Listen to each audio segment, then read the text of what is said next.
दफन 2। काशी के पास माजीपुरवा में पुरातत्व विभाग एक प्राचीन शहर के अवशेष खोजने की कोशिश कर रहा था। चारों ओर खुदाई की निशानियां और मिट्टी की गंध फैली हुई थी।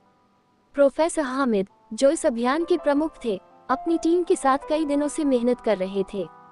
हर दिन की खुदाई में कुछ न कुछ नए संकेत मिल रहे थे, पर अब तक ऐसा कुछ नहीं मिला जो उनकी खुदाई को सुनिश्चित कर पाता। अब आगे। उसी रात प्रोफेसर खुदे हुए स्थान पर प्रवेश करते हैं। उनका सहयोगी श्रीवास्तव उसके बाहर खड़ा था। तभी नारायण उसे आवाज देता है। उस नीरव एकांत अंधेरे में उसकी आवाज बेहद डरी हुई लग रही थी। उसकी सहमी आवाज सुनते श्रीवास्तव उसकी ओर तेजी से बढ़ गया। क्या हुआ नारायण? कुछ इतने बदहवास क्यों देख रहे हो? श्रीवास्तव, सर चलिए मेरे साथ। हुआ क्या? श्रीवास्तव पूछना चाहता था, पर नारायण के पास जैसे उसकी बात का जवाब देने का समय ही नहीं था। वह तेजी से उसके विपरीत बढ़ गया। कुछ आगे बढ़ा ही था कि उनके कानों में कराहने की तेज आवाज टकराई। वे एक टेंट की ओर बढ़ रहे थे जिसके बाहर बाकी के मजदूर भीड़ की शक्ल में खड़े थे। कराहने की आवाज में उन सबकी फुसफुसाहट घुल-मिल सी गई थी। दोनों भीड़ को हटाते अंदर आते हैं। अंदर का दृश्य देखते दोनों की आंखें हैरानगी से फटी की फटी रह जाती है। रामदीन और बुधवा जमीन पर पड़े बुरी तरह से लौट रहे थे। दोनों मजदूरों का चेहरा पीला पड़ने लगा था। उनके शरीर कांप रहे थे और वे बुरी तरह चीखने लगे। उनकी हालत देख खुदाई स्थल पर एकदम से अफरा तफरी मच गई। मजदूरों की हालत तेजी से बिगड़ रही थी। उनके शरीर नीले पड़ गए और उनकी आंखें सफेद हो गईं। मजदूरों को तुरंत अस्पताल ले जाया गया। इस घटना के बाद खुदाई स्थल पर एक अजीब सी नीरवता छा गई। उन्हें हॉस्पिटल पहुंचाकर श्रीवास्तव नारायण से बोलता है, तुम चाहे तो यहीं रुक जाओ, मैं साइट पर चला जाता हूँ। नारायण कहता है, प्रोफेसर हामिद कहाँ है? ये सुनते जैसे श्रीवास्तव भी होश में आता अपने आसपास देखता है। साइट के लगभग सारे लोग उसे देख रहे थे, बस प्रोफेसर हामिद ही नजर नहीं आ रहे थे। तभी उसे याद आता है, हाँ वो तो डिचिंग साइट पर थे। क्या उन्हें कुछ पता नहीं चला? मैं जाकर उन्हें देखता हूँ। इसके बाद श्रीवास्तव तेज कदमों से चलता हॉस्पिटल से बाहर निकलने लगता है। जल्दी ही वह उस स्थान पर पहुंच जाता है जहां वह प्रोफेसर को छोड़कर गया था। प्रोफेसर साहब, वह उस गड्ढे में देखता है पर वहां वह नहीं थे। लगता है वापस अपने टेंट में चले गए। वह सोचता हुआ उनके टेंट में जाता है पर वे वहां भी नहीं थे। ये देख वह आश्चर्य में पड़ जाता है। इसके बाद वह वहां आसपास जहां भी उन्हें देख सकता था उन्हें खोजने लगता है। प्रोफेसर साहब, जा कहाँ सकते हैं? दोनों जीप तो मेरे साथ थी, फिर वे कहाँ और किस जगह गए होंगे? ये सब हो क्या रहा है? पहले उन दोनों मजदूरों की बुरी हालत और अब प्रोफेसर का कुछ अता पता नहीं। श्रीवास्तव बुरी तरह हलकान हो उठा था। वह आसमान की ओर सर उठाकर देखता है। उस समय वहां लालिमा धीरे धीरे बढ़ने लगी थी।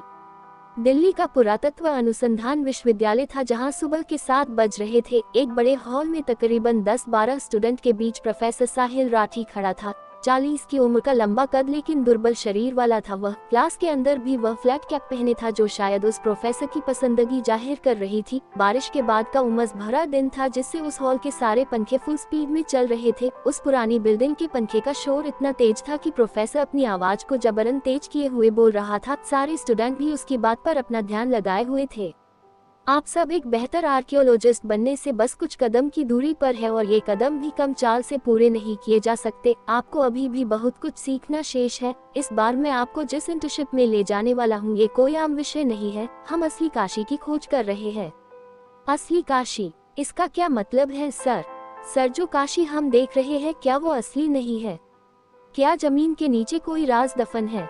सारे स्टूडेंट उत्साहित होते पूछने लगे तो प्रोफेसर साहिल हवा में हाथ हिलाते उन्हें शांत करता हुआ आगे कहता है, आप अच्छे से जानते हैं ये धरती लेयर्स में है और हम आर्कियोलॉजिस्ट इन्हीं लेयर्स की परतों के बीच के इतिहास को सबके बीच लाते हैं। इस बार इस नए प्रोजेक्ट का टाइटल है द डिस्कवरी ऑफ काशी। हम उस काशी की खोज करेंगे जो समय की परतों के नीचे गुम हो गई है। इसके लिए भारतीय पुरातत्व विभाग का नया प्रोजेक्ट काशी के पास माजीपुरवा में शुरू भी हो गया है। हम कल वही के लिए निकल रहे हैं। ओह ग्रेट सर, हम सब इसके लिए बहुत ज्यादा एक्साइटेड है। ठीक है ध्रुव, तुम मेरे साथ यहीं रुकोगे आज ताकि इससे रिलेटेड डाटा और रिसर्च मैं तुमको दे सकूं। फिर तुम सब आपस में शेयर करके इसे पढ़ा देना।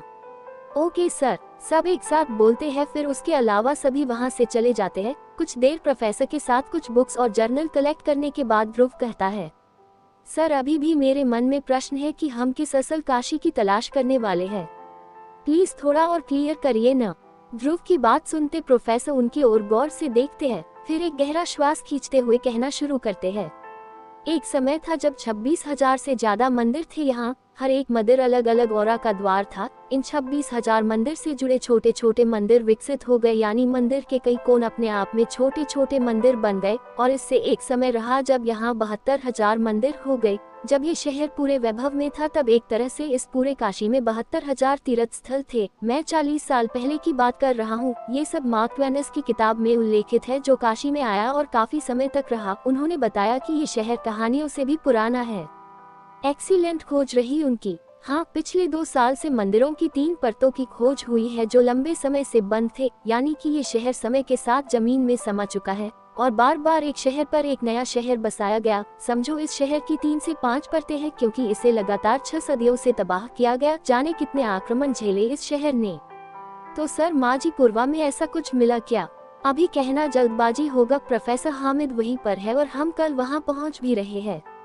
प्रोफेसर के कहने के ढंग से वे समझ गए कि वे अब आगे ज्यादा कुछ नहीं कहना चाहते थे। कुछ पल के लिए उनके बीच खामोशी छा जाती है। तभी अचानक एक रिंगटोन से उस कमरे का सन्नाटा टूटता है। प्रोफेसर का मोबाइल बजा था। हाँ बोलो नारायण, सब वहाँ कैसा है? प्रोफेसर के पूछने पर उस पार से नारायण की उलझी हुई आवाज सुनाई देती है, जिसके बाद कॉल डिस्कनेक्ट हो जाती है। प्रोफेसर के साथ ही खड़ा ध्रुव पूछता है, everything is okay sir? No, professor एकदम से बोले और ध्रुव उनका चेहरा अवाक देखता रह गया। उद्धरण चिन्ह विस्मयादिबोधक चिन्ह विस्मयादिबोधक चिन्ह विस्मयादिबोधक चिन्ह उद्धरण चिन्ह। मुझे अभी माझीपुरवा के लिए निकलना होगा, प्रोफेसर जल्दी से कहते हुए निकलने का उपक्रम करने लगे तो ध्रुव तेजी से उनकी तरफ भागता हुआ कहने लगा, सर क्या मैं भी आपके साथ चल सकता हूँ? ध्रुव की बात पर 2 पल तक वे उसकी ओर देखते रहे, फिर जल्दी से कहते हैं, ठीक है चलो। वह पानी कैसा था जिसने मजदूरों को बदल दिया? और प्रोफेसर हामिद कहाँ गए? खुदाई का यह अभियान एक साधारण पुरातात्विक खोज से अब एक अज्ञात रहस्य और खौफ की ओर मुड़ गया था। कहानी आगे जारी रहेगी। कहानी पसंद आने पर लाइक करें, सब्सक्राइब करें और मित्रों से साझा करना बिल्कुल न भूलें। धन्यवाद।